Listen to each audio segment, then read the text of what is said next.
السلام علیکم ورحمۃ اللہ وبرکاتہ۔ آج کا جو ہمارا ٹاپک ہے وہ پارہ نمبر 3 ہے۔ تیسرے پارے کا خلاصہ تفسیر یہ ہے کہ تیسرے پارے میں اللہ نے ایمان، عقیدہ، انفاق اور رسالت کے دلائل کو بیان کیا۔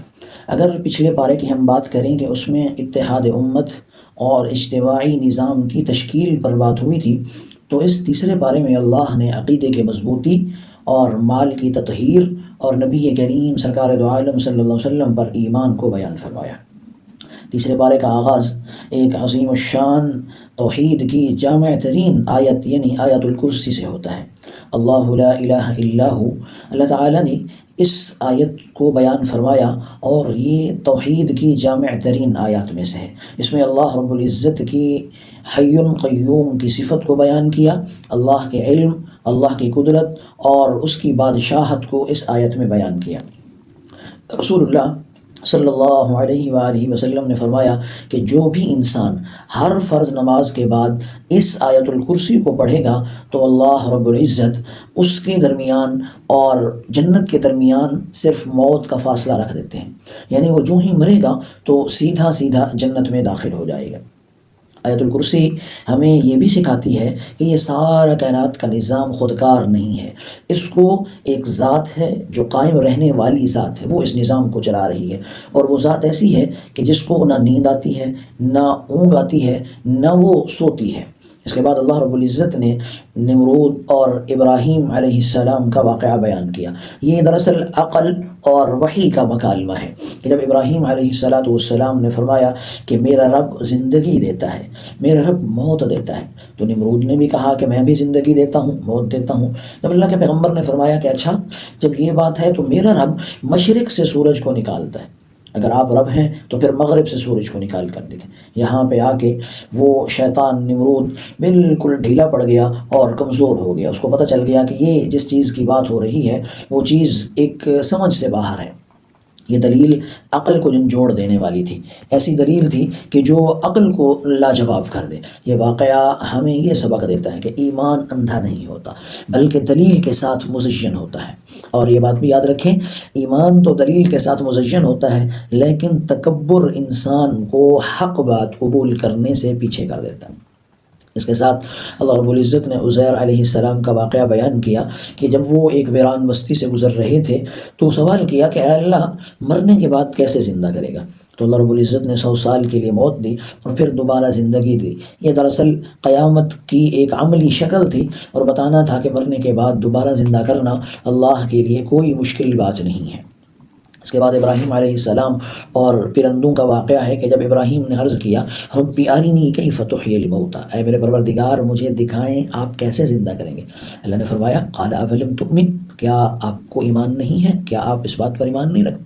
فرمایا بلا، ایمان تو ہے، ولکن لیطمئن قلبی، لیکن میں اپنے قلب کا اطمینان چاہتا ہوں، دل کا اطمینان چاہتا ہوں۔ یہاں یہ بات بھی بتائی گئی کہ دراصل بات یہ ہے کہ ایمان کے ساتھ قلب کا اطمینان بھی ضروری اور لازمی ہے۔ اس کے بعد اللہ نے زکوٰۃ اور صدقات کا حکم دیا اور ایک بڑی عجیب بات ارشاد فرمائی کہ انفاق فی سبیل اللہ میں ایک دانہ جو اللہ کی راہ میں خرچ کرے گا تو ایسا ہے کہ وہ 700 دانے کے برابر ہے، یعنی مثل الذین ینفقون اموالہم فی سبیل اللہ کمثل حبۃ انبتت 7 سنابل، ایک دانہ 7 بالیاں اگاتا ہے، ہر بالی میں 100 دانے ہیں۔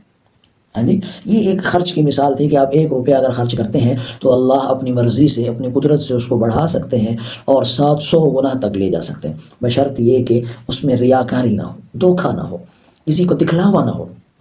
اور قرآن کریم نے یہ یہاں پہ طویل تقریباً 2 سے 2.5 رکوع جو ہے وہ انفاق فی سبیل اللہ سے متعلق بات بیان فرمائی، جس میں اگر دیکھا جائے تو زکوٰۃ فرض ہے اور جو عمومی صدقات ہیں وہ نفل ہیں۔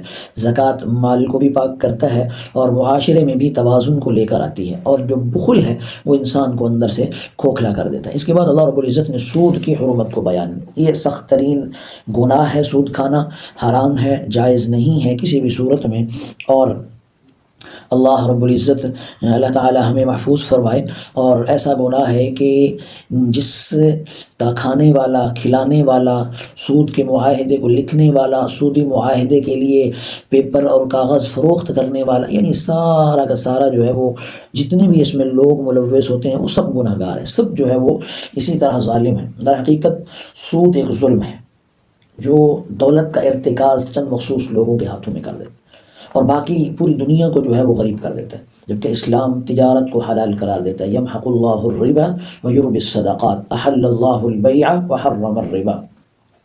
یہ اس تیسرے پارے میں یہ آیات جو ہیں وہ اسلامی معیشت کی بنیاد ہے، ایک ریڑھ کی ہڈی ہے۔ اس کے بعد اللہ نے معاہدہ لکھنے کا حکم دیا کہ جب بھی کوئی معاملات ہوں، کوئی کام کر رہے ہوں، خرید و فروخت کر رہے ہوں، کوئی چیز بنا رہے ہوں، کسی سے کوئی چیز لے رہے ہوں، تو معاہدہ کیا جائے، مدت طے کی جائے، گواہ بنائے جائے۔ ہمارے یہاں پر اگر ہم دیکھیں تو ایک بڑا یعنی کہ جو لڑائیوں کا مسئلہ ہے، پریشانیوں کا مسئلہ ہے، آپس میں اختلافات ہیں، تو اس کی ایک بیسک اور بنیادی وجہ کاروبار میں، لین دین میں زبانی کلامی بات کر لینا اور معاہدہ نہ لکھنا۔ اور ہم یہ سمجھتے ہیں کہ معاہدہ لکھنا جو ہے نا یا تو وہ فضول مشق ہے یا اعتماد کی کمی ہے، لیکن یہ اصول ہے، اللہ رب العزت نے اس اصول کو بیان فرمایا۔ یہ ایک بڑے کام کی چیز ہے کہ انسان جب بھی کسی سے کوئی لین دین کرے تو معاہدہ کر لے۔ اس کے بعد اسی سورہ بقرہ کے اختتام کے بعد سورہ آل عمران ہے، تو سورہ آل عمران میں نصارہ نجران کا وفد آتا ہے، وہ ایک طویل گفتگو کرتا ہے اللہ کے رسول علیہ السلام کے ساتھ۔ بہرحال وہ معاملہ پھر معجزات عیسیٰ کو اللہ نے اس میں بیان کیا اور یہ معاملہ مباہلہ تک جاتا ہے۔ اللہ کے رسول نے بھی تعالوا الی کلمۃ سواء بیننا وبینکم کے ساتھ عملی دعوت دی انہیں، اور جب یہ معاملہ مباہلہ تک جاتا ہے کہ بھی اپنے اہل و عیال کو لے کر ایک جگہ آئیں اور وہاں پر گفتگو کی جائے، لیکن صاف ظاہر ہے کہ انہیں پتہ تھا کہ نبی مکرم علیہ السلام برحق نبی ہیں اور اللہ کے سچے پیغمبر ہیں، اس لیے ان کی قوت نہ پڑی اور انہوں نے مباہلہ سے انکار کر کے صلح کر لی۔ صلح کر کے انہوں نے تاوان دینے کی اللہ کے رسول کو پیشکش کی کہ ہم آپ کو تاوان دیں گے، یوں یہ معاملہ نمٹ گیا۔ اس کے ساتھ ساتھ اللہ تعالیٰ نے اس پارے کے اندر اطاعت رسول کا بھی حکم دیا کہ اطیعوا اللہ والرسول، اللہ اور اس کے رسول کی اطاعت کرو، اور ساتھ میں آخر میں پھر اطاعت رسول ہی کے زمرے میں انبیاء کرام سے عہد کو بھی بیان کیا۔ وَإِذْ أَخَذَ اللَّهُ مِيثَاقَ النَّبِيِّينَ لَمَا آتَيْتُكُم مِّن کتاب، کہ جب رسول آئیں گے تمام نبیوں سے عہد لیا گیا کہ نبی مکرم محمد مصطفیٰ احمد مجتبیٰ صلی اللہ علیہ وسلم جب تشریف لائیں تو ان پر ایمان لانا ضروری ہے، ان کی رسالت کی گواہی دینا ضروری ہے۔ تو یہ تمام انبیاء کی تعلیمات تھیں۔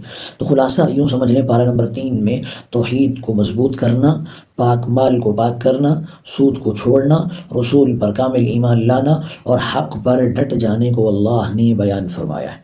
دعا کریں کہ اللہ تعالی ہمیں عمل کی توفیق